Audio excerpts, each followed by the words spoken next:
Hello everyone.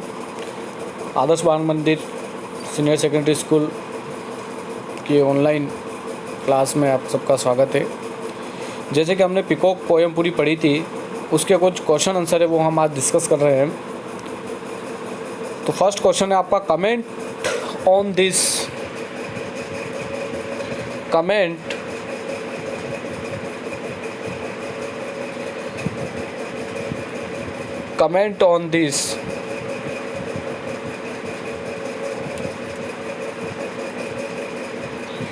comment on this line that make your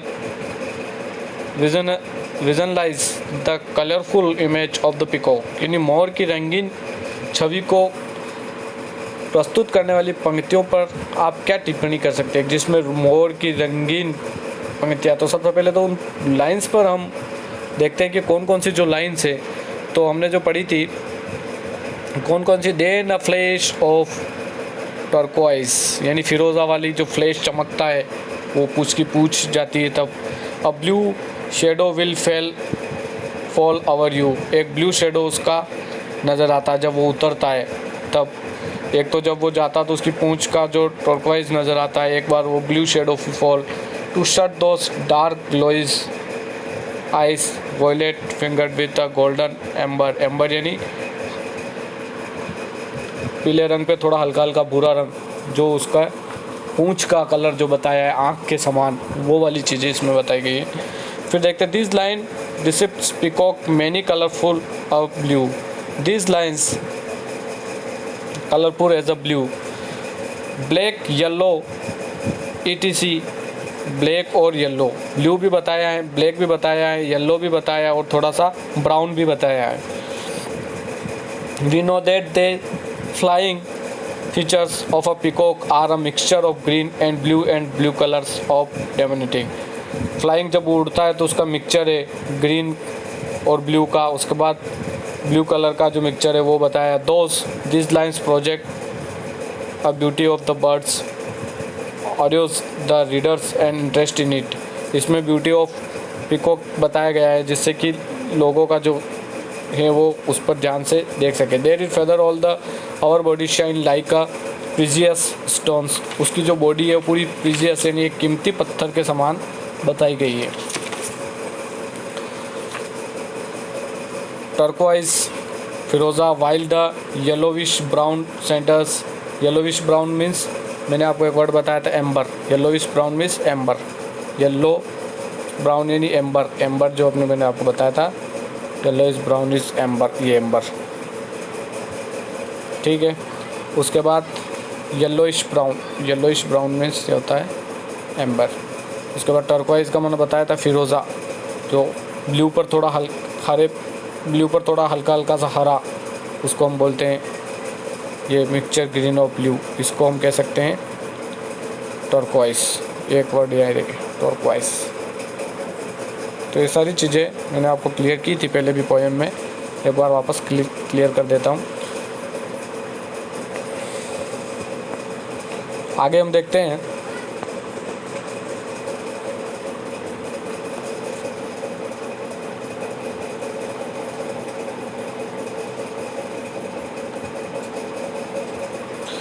अब जैसे आगे हम देखेंगे इसमें अगली जो क्वेश्चन है उसके ऊपर चलते हैं अपन। What are the clues that a single presence of the peacock in the vicinity? यानी ये कौन से संकेत शब्द है जो आसपास मोर की उपस्थिति का संकेत देते हैं। यानी पोएम में वो कौन कौन से शब्द हैं जो मोर की प्रेजेंट बताते हैं या प्रेजेंस उसकी क्या क्या प्रेजेंस है, मतलब वो उपस्थिति उसकी क्या क्या, मोर के वो वर्ड है जो मोर की उपस्थिति को बताते हैं। तो कौन कौन से वर्ड है वो हम देखते हैं एक बार। इस पोएम में कौन कौन से वर्ड यूज़ किए गए हैं तो देखें आप।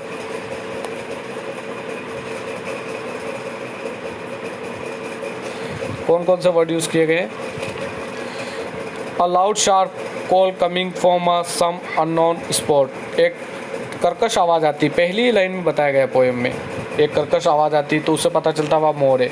उसके बाद क्या हुआ, a blue shadow of its wing, उसकी पंखों का ब्लू शेडो, एक मतलब एक नीली परछाई पड़ती है जिससे उसके पंख है उससे प्रतीत होता है। फिर पोइट की बुक पर एक ब्लू शेडो पड़ती है, उससे पता चलता है कि वहाँ मोर है। The sudden halt and humming of this beast and walking up the stretching of the cats a few cues signal peacock presence of vacuity। मतलब एक मैंने बताया था आपको कि अचानक क्या होता है, जो मधुमक्खियाँ हैं वो क्या होती है, भिनभिनाना बंद कर देती है क्योंकि वहाँ पर मोर है, क्योंकि वो एक फूड चेन मैंने आपको समझाई थी। और उसके बाद एक होता है कि जो केट है वो अंगड़ाइयाँ लेने लगती है, केट क्यूज द पिकॉक, यानी स्ट्रेचिंग, यानी केट वहाँ जग जाती है क्योंकि वहाँ मोर है। वो केट केट जो होती है वो मोर को खाती है। तो उसी तरह से जो मोर होता है वो मधुमक्खियों को खाता है, तो मधुमक्खियाँ भी भिनभिनाना बंद कर देती है और केट जाग जाती है मोर को खाने के लिए। तो ये भी एक मोर की प्रेजेंस बताता है। नेक्स्ट आगे बढ़ते हैं अपन।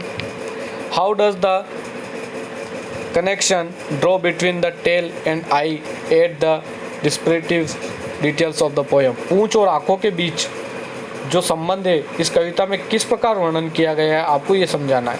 और पूंछ और आंखें, जो मोर की जो आंखें और पूंछ, कैसे आंखों और पूंछ को मैंने एक बताया था, एम्बर, जो पीला रंग लिए हुए जो मोर हैं उसकी मैंने आपको समझाई थी। तो एम्बर हैं, तो वो किस प्रकार से हैं वो हम देखते हैं। The connection draw between the tail and eyes renew the reader's interest. The peacock, when it was about fed with the depiction of the peacock departure from a scene with the comparison with the eyes and tail chain the beautiful of unique। यानी यहाँ पर जो हैं पूंछ और आंखों के बीच में संबंध जो रीडर होते हैं उसमें रुचि जगा देता है जब यह मोर के दृश्य बना देती है। जब पाठक जो रीडर होते हैं इसे नए दृष्टिकोण से देखता है। पूंछ अब मोर के शरीर का हिस्सा मात्र रहती है, इसका स्वतंत्र अस्तित्व हो जाता है। असम मोर को कमी भली भांति क्षतिपूर्ण करती है। इसी प्रकार संबंध कविता में नया परिप्रेक्ष्य प्रदान करता है। अलग अलग अर्थर कन्वेंशन वगैरह जो हैं वो पोएट को बताता है। अब हम आगे बढ़ते हैं। How does the poem capture the elusive natures of peacock. कविता में मोर की मायावी प्रकृति को किस प्रकार दर्शाया गया है, किस तरह से वो एक मायावी प्रकृति है। The poem captures nature of the peacock in the first stanza itself. हम देखते हैं कि पहले स्टेंजा में कवि ने मोर को मायावी बताया है। कैसे? The peacock hidden himself the people trees. Peacock अपने आप को कहाँ छिपा लेता है? पीपल के पेड़ में। And the poet unable to make out where the calls are coming from. यानी जो पोएट होता है वो क्या करता है? Calls are coming from even when he comes down, और जब वो नीचे उतरता है। The poet shadows peacock wings get shadows peacock wings falling her book. जब वो नीचे उतरता है तो उसकी पीकॉक के जो पंख होते हैं उसकी छाया जो पोएट होते हैं उसकी बुक पर पड़ती है। The birds so shift in its moment that time he look from her book he has a dated away and poet can not only is a beautiful tale. और जब वो पढ़ता है तो उसका ध्यान भी भंग होता है। जब पोएट कविता पढ़ती है तो उसका ध्यान भी भंग होता है और वो ब्यूटीफुल टेल की तरफ जाता है। तो इस तरह से एक अलग ही छवि उसने पोएट की पीकॉक की बताई है पोएट ने। उसके बाद नेक्स्ट क्वेश्चन है आपका, the peacock is the colourful bird, how does the poem capture the various colours it's plumage displace. यानी कविता ने पंखों में विभिन्न रंगों को कैसे दर्शाया है। जैसे पंखों में कैसे, the poem beautifully portrays the various colours of the peacock is a plumage. अलग अलग कलर को बताया है कवि ने। किस तरह से बताया है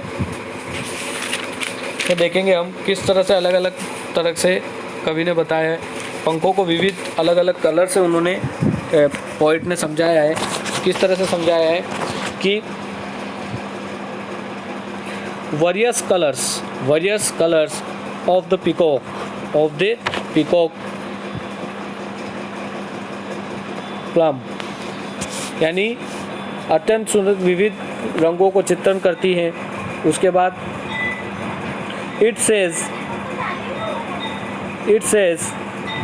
the features in the plumage are greenish, उसको ग्रीनिश कलर में भी बताया है, greenish blue. Greenish blue means समझते हो आप? ग्रीनिश ब्लू यानी